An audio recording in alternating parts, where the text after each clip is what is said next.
Hi, everybody. It's Hank Linderman. I'm here in lovely Falls of Rough, Kentucky. It's a picture of Godzilla. We'll get back to that in a moment. We've been talking about Godzilla because that's what I think we're going to need to do to deal with this virus. We're going to have to go Godzilla on the thing. But we don't appear to be ready to do that. Like I say, I'm Hank Linderman. I'm running for Congress here in Kentucky's 2nd District. I can show you a picture of the 2nd District if you would like to see it. There's the district, and if you see that number 2, I'm just a little bit to the left of it in lovely Grayson County, and I'm very close to the Breck County line. In fact, it's apparently out in the water, out in my backyard.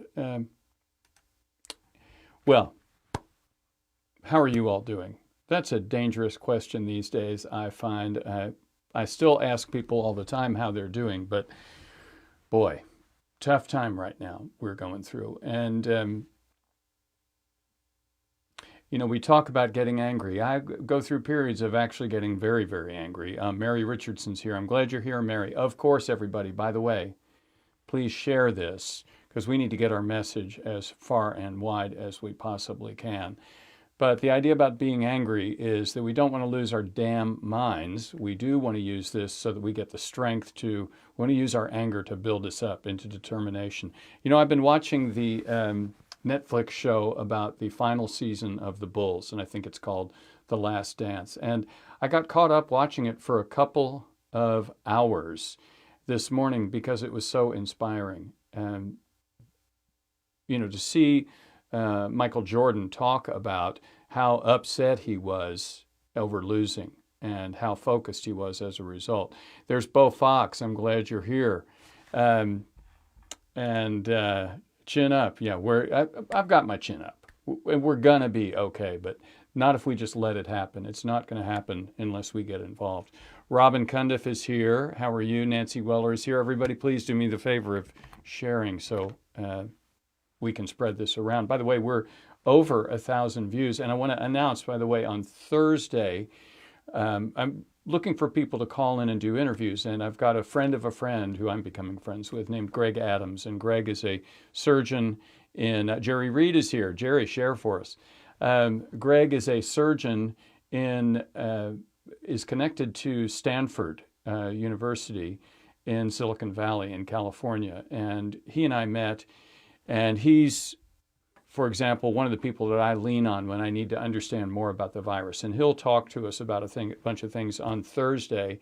So in fact, if you all have questions that you'd like to ask an actual expert. Greg said to me at one point, Hank, I know how to make these things. Because I asked him, is there any possibility that this virus was manufactured in a Chinese laboratory? And he said, absolutely not. There's no possibility. I know how to do this stuff. When you do this, you leave behind marks. And he said, there are no marks on this virus. This is a naturally occurring virus. So that was reassuring, at least, to be able to debunk some of the stories that were going around. So Greg's going to be here. Greg Adams will be here on Thursday. And hope you all show up. There's some other folks. We'll see how many interviews. You all let me know how often you want me to have people call in. I do have some musical guests that will call in and talk about their music. We had a great one last week with Mark Andes from the band Spirit. John McPhee from the Doobies. John McPhee from the Doobie Brothers called in as well. Jim Wilson's here. Make stopping phone scamming part of your platform. And it's an issue that crosses. Boy, I completely agree, Jim. You would think of, that's in the hands of Congress. On the other hand, everything that's going on in Congress is now stuck at Mitch McConnell's desk. He's not letting anything through. We're going to talk about Mitch McConnell over time, but it's time for Mitch to go. A friend of mine said, Mitch always says, someone like me is from the radical left, or I'm too liberal for Kentucky, or something like some BS like that. And, I suppose I could say he's, part of the radical right, but actually he's radically wrong for Kentucky. He's radically wrong for the United States of America. And we've all got to be part of this effort to get him, Brett Guthrie, and Donald Trump thrown out of office. Trump is melting down. That's, by the way, my title. But before we go on to that, let's look at some numbers because there are some disturbing things to talk about. So first of all, this is USA numbers from yesterday, which would have been the 19th. And we always are a little cautious about the numbers from the weekend because they seem to miscount or undercount or something like that. Still, 65,000 new cases, 143,000 people have now passed away. Only 412 deaths, but I don't trust that because over the weekend it seems to slow down. But the thing I want you to look at is over to the right where it says deaths per million of the population, 430 deaths in the United States per millions of the population. That's going to come up later when we talk about President Trump's interview with Chris Wallace on Fox News this weekend, which is astonishing what happened. All right. So here let's look. Florida and Texas had been going back and forth. It looks like Florida has regained the lead. Let's look at their deaths per million. 232. They're still behind the state of New York, which had a terrible 1,674 deaths per million. And in Kentucky, we've got some very bad news. Kentucky, we had our new cases ballooned up 977. This is the biggest single day of new cases that we have experienced since the virus began. Our previous high was in the 600s, and the day before this 977 number, the day before that we had something around 550. Still terrible, the second worst day. So that's really, really terrible. And that, of course, made the news. Kentucky reports almost 1,000 new cases in Sunday. So, the thing that I notice about this is that I'm out here in the country, and we're socially distanced. We're not right up on top of each other. So we don't always, and we're also always out in the hot sun. So we can be within, we can be about 8-10 feet away from each other and not wear masks when we're out in the sun, and especially if there's a breeze, we feel pretty safe about it. But I notice that people are doing things like having dinner with each other on their back porch. And it's one thing when there's two couples and they keep their distance, but that's been ballooning now. I've been starting to see parties in the neighborhood where there might be 10 or 15, 16 people on the back deck, and it gets a lot more difficult to stay socially distanced. So I'm afraid we're seeing the result of that. And that's why I talk about, yes, Carrie is here and Michael is here. Let's see what Michael said. Complete craziness. Yes, I agree. And Mary, write some questions in the, and put them in the comments. That'll be for Greg Adams. Dr. Greg Adams will be here on Thursday. Everybody, of course, share. I'm not sure where Bill is. He's normally here haranguing us all to share. It really makes a big difference. It spreads our message a lot further. Bill Yates is here. I love you too, Billy. I'm glad you're here. Well, anyway, let's go back to talking about Kentucky had a tremendous, the biggest amount of new cases.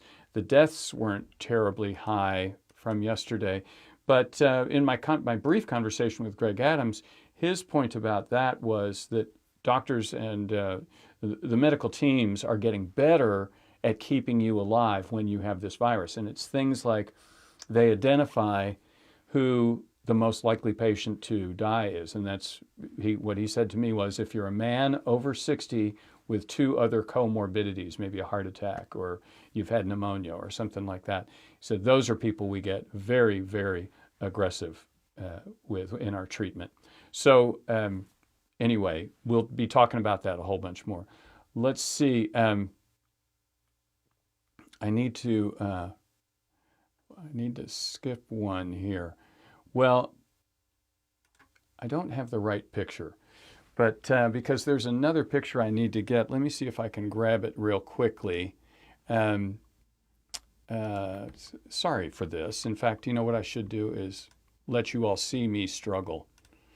Here I am. I'm my own video engineer and recording engineer and everything. So it can be difficult. Let's see if I've got this, because the picture I want to talk about, about that interview, there it is. Okay. There's some other factors, by the way, why we're seeing the death rate drop. And one of those things is that younger people are getting sick. And I hear stories all the time from the city of Louisville, which I grew up in, the city I love. And the problem is that we have young people that are going out partying on the weekend, and it's a real problem. They're exposing themselves. On the other hand, they're less likely to die from getting the disease. But there's so much we don't know about this disease. We don't know how long it's going to stay with you. We don't know, even if you are one of the lucky ones who survives, we don't really know what the effects are going to be long term. So you might be asymptomatic and then have this thing hanging around. One of the things they don't know is whether or not this might be a virus like herpes, that once you get it, you've just got it for a long, long time. Well, anyway, here's the story I wanted to talk to you about. So this is about President Trump's Fox News interview. And in it, he says I'm going to suggest that you go look at this. And notice this is from a website I really like. It's called The Bulwark. They're very conservative. I mean, think about that. They are very conservative. I'm progressive populist, but I find myself agreeing with The Bulwark quite a lot of times, and it's surprising to me, and I think it might be surprising to you. I think their writing is very, very good. I don't often disagree with them. I mean, we might disagree on how to fix certain problems, but anyway, if you sign up, they send you emails. I rate every single one of their emails. So I'm looking at one of these emails now, and Chris Wallace asked President Trump a very simple question, and the question is, he asked him a simple question. Trump says, "I'm not a good loser. I don't like to lose. I don't lose too often. I don't like to lose." And Wallace says, "But are you gracious?" And, well, you don't know until you see. It depends, Trump says. "I think mail-in voting is going to rig the election. I really do." Wallace says, "Are you suggesting that you might not accept the results of the election?" Trump, "No, I have to see. Look, Hillary Clinton asked me the same thing." Chris Wallace says, "No, I asked you the same thing at the debate." Trump says, No, but, and you know what? She's the one that never accepted it." Wallace says, "I agree." Trump says, "She never accepted her loss and she looks like a fool." I think that's debatable. I think it was whatever. Wallace says, "But can you give a direct answer? You will accept the election, right?" And Trump says, "I have to see. Look, I have to see. No, I'm not going to just say yes. I'm not going to say no. And I didn't last time either." And the Bulwark, this conservative website, says these are dangerous waters, and they really are. And that's why we see this picture. This came in the email from the Bulwark also, that Trump has just lit. That's also from the Bulwark. This is very dangerous, to have politicians claiming they will not accept the results of an election. So, Rain is here. I'm glad you're here. Let's see what what Carrie says. I watched it. It was astonishing and frightening. That's a good point. It was frightening to me as well. One of the things I noticed, I couldn't watch the whole thing. I think it's difficult to do. But I noticed that he appeared very sweaty. Chris Wallace looked fine, but Trump had beads of sweat all over his face, kind of all over. He appeared a bit incoherent. I think this interview is maybe as damaging as when he recently threw protesters who were, peaceful protesters out of Lafayette Park, and then to get them out of the way of the church so he could hold up a Bible, a book he's never read and certainly doesn't follow the tenets of. This leads me back to a discussion of the book that I was talking about last week called The People Know by Thomas Frank. And one of the points he makes is he sees populism as a righteous cause. Populism is political reform that comes from the grassroots up. It comes from the people. Trump gets called a populist, I suppose, because he at least acknowledged populations that hadn't been paid attention to, working people, people in rural areas. He at least acknowledged them, but he hasn't really done anything for them. It's fake populism. So that's why I have this thing, which I think I've shown you many, many, many times. Here's the contract for rural and working America. This is this set of policies that we need to spread as far as possible. But the idea is, we could have Democrats can gain the Senate this time. They can gain the White House. They can hang on to the House. But it will all be for nothing if they don't deal with the problems facing rural and working America. And I'm going to also say, if they don't deal with the problems facing urban America, I'm really talking about people who work, whether it's in the city or whether it's in the country. Now, there are special needs that are needed in the country, and that's what this document focuses on. But there's a lot of common ground here. And Charles Booker talks about from the hood to the holler.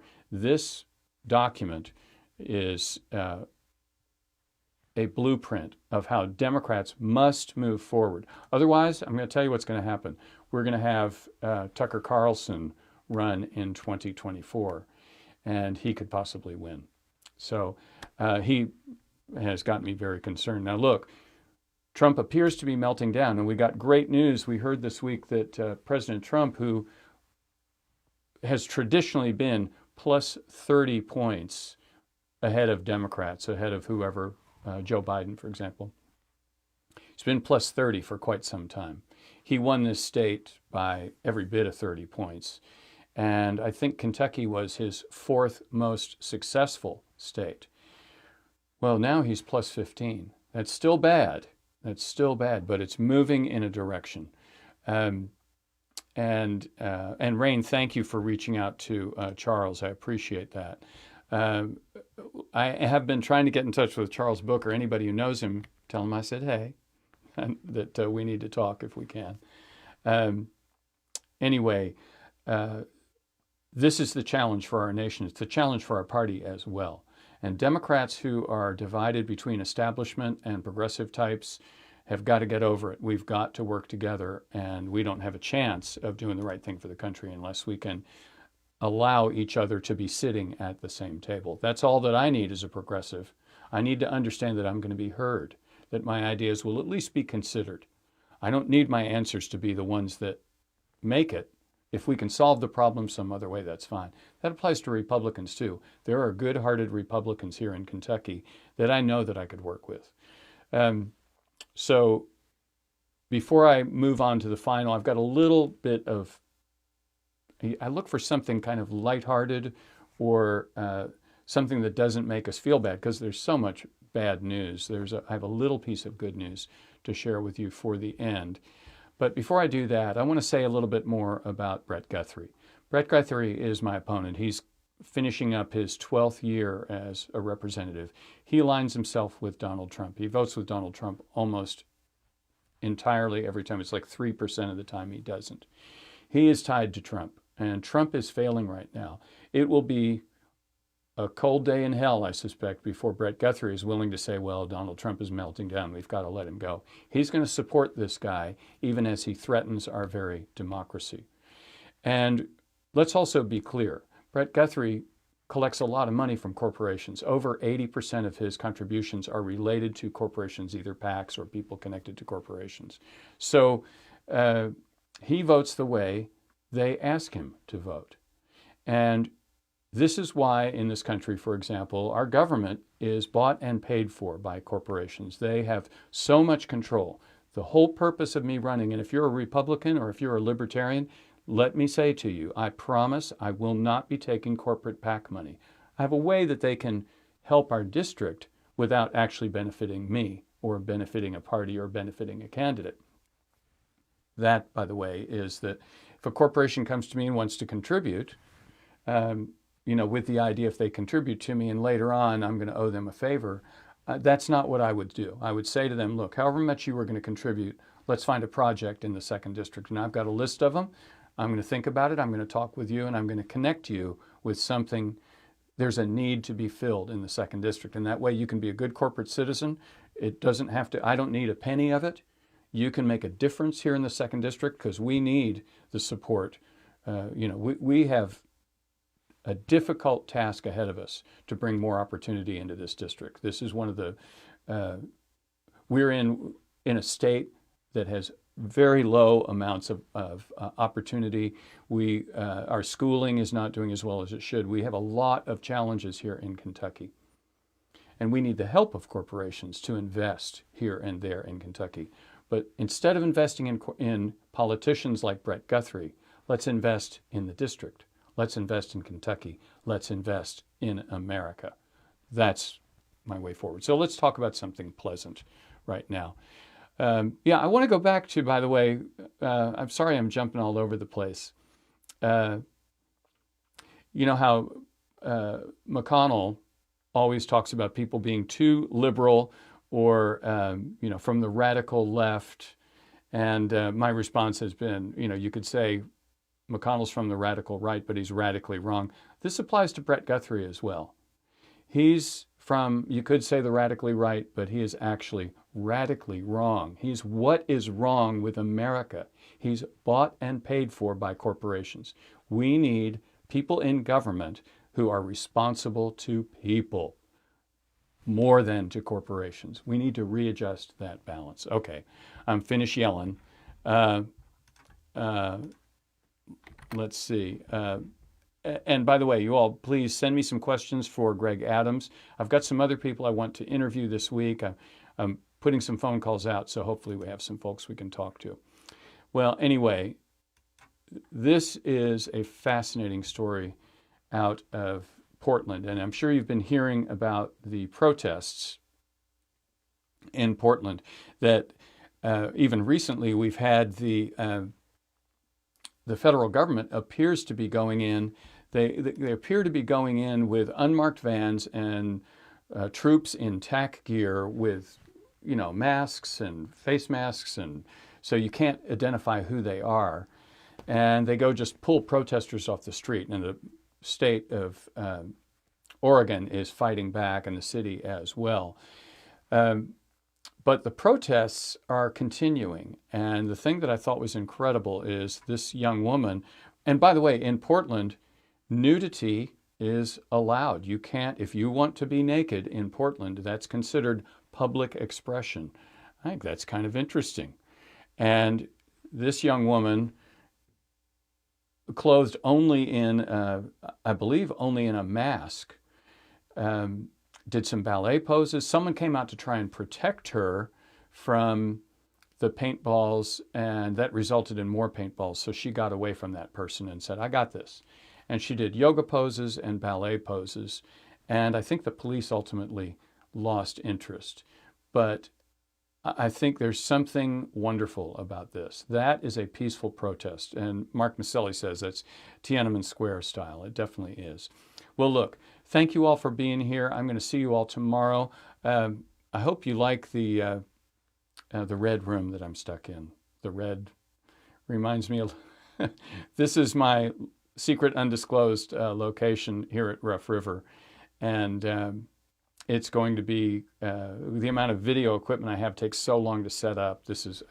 I'm probably not going to be out on the back porch very often. Wednesday, by the way, I'm going to go to Louisville. I'll be at Odeon again. If you all know where Odeon is, it's the old Butchertown pub. I'm going to get there at 4 and at that's 3 Central, so 4 Eastern. And I'll do my broadcast. We'll go live from Facebook from Odeon at the same time. And if you want to come by and say hi, that'd be fun. I'm going to sit outside and have some friends come by. I have some other chores to do in Louisville, so that's what I'll be doing. Meanwhile, think about going Godzilla on this virus. We're going to have to do this if we've got any chance of dealing with it. So we'll say goodbye looking at Godzilla. Thank you all for being here. I love you very much. Please take care of yourselves. Wear the masks. Wash your hands. Stay safe. You do not want to get this virus. All right. Thank you all. Bye.